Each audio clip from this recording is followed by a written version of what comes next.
payız yağmuru sübhədək yuxusuz qalarsanmı heç?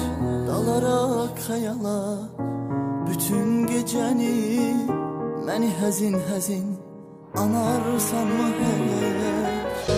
Bir gün damlayanda payız yağmuru sübhədək yuxusuz qalarsanmı heç?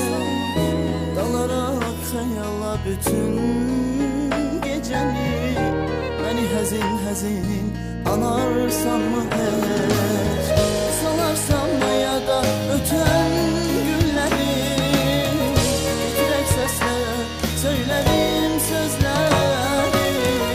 Sevirəm gözəlim, sevirəm səni. Anarsanmı məni, anarsanmı heç?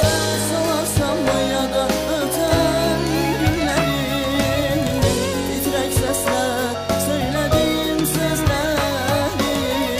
Sevirəm gözəlim, sevirəm səni. Anarsanmı məni, anarsanmı heç?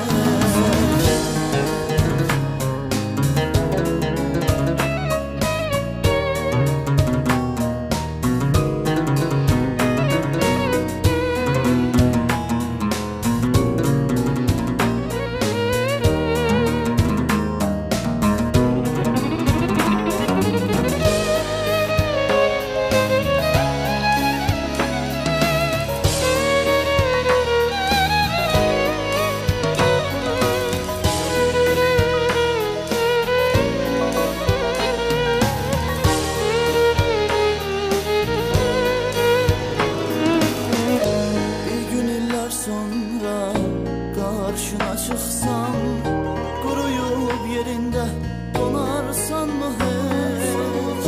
O tutan gözlerle gözüne baksam, gözlerin gözümde kalarsanmı hiç?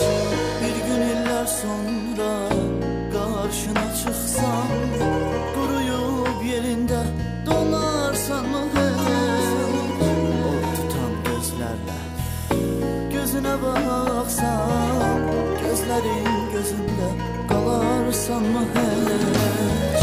Salarsan mayada öten günleri, titrek sesle söyledim sözleri.